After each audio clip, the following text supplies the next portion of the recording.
ओम सर्वमंगल मांगल्ये शिवे सर्वार्थ साधिके शरण्ये त्र्यंबके गौरी नारायणे नमोस्तुते। श्री दुर्गा सप्तशती अथ सप्तमाध्याय। चंडा और मुंड का वध। रत्नमय सिंहासन पर बैठकर पढ़ते हुए तोते का मधुर शब्द सुन रही है। शरीर श्याम वर्ण है, एक पैरों के कमल पर रखे, मस्तक पर अर्धचंद्र धारण किए है, कल्लार पुष्पों की माला पहने बिना बजाती है। उनके अंकों में कसी चोली शोभा पा रही है। बदन पर मधु का हल्का हल्का नशा जान पड़ता है, ललाट पर बिंदी शोभा दे रही है। ऐसी माँ मातंगी का मैं ध्यान करता हूँ।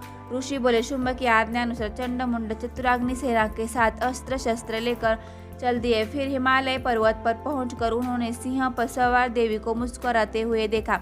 देवी को देखकर कितने ही दैत्य धनुष और तलवार लेकर देवी के पास आकर उसको पकड़ने का प्रयत्न करने लगे। तब अंबिका ने शत्रुओं को देखकर इतना क्रोध किया कि उसके मुंह का रंग श्याम हो गया, भ्रुकुटी टेढ़ी हो गई और ललाट में से शीघ्र ही भयंकर मुख काली और पाशलिए उत्पन्न हुई। वे चित्त की हल्की साड़ी और नरमुंडे की माला पहने हुए थी। विचित्र खड़वाग्न धारण कर रखा था।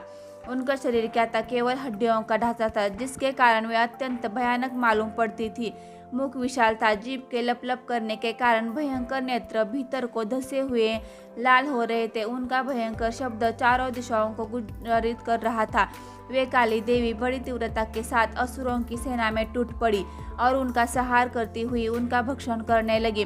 पाशुओं के रक्षक अंकुश वाले महावत योद्धाओं और घंटा सहित हथियों को एक ही हाथ से पकड़कर मुंह में डाल लेती थी और इसी प्रकार घोड़ों सहित योद्धाओं सारथी समेत रथों को मुंह में डालकर डरावने रूप से चबा लेती थी।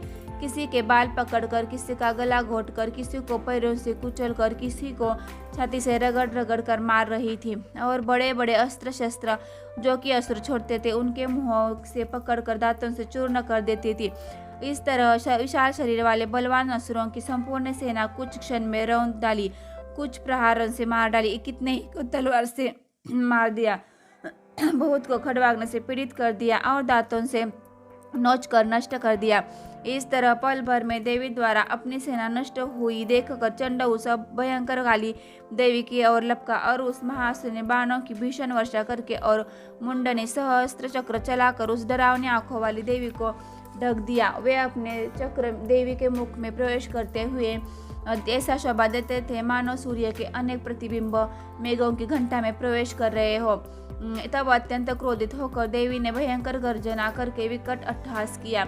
उस समय उसके भयंकर मुख के भीतर के दांतों की पंक्ति की ज्योति की जो कि कठिनता से देखी जाती थी, बड़ी उज्जवल दिखाई देती थी। फिर ह शब्द उच्चारण करती हुई देवी तलवार लेकर चंड पर झपटी और उसके बाल पकड़कर उसका सिर काट डाला। चंड को मरा हुआ देखकर मुंड देवी की तरफ लपका। देवी ने क्रोधित होकर तलवार से उसे भी मारकर पृथ्वी पर पटक दिया।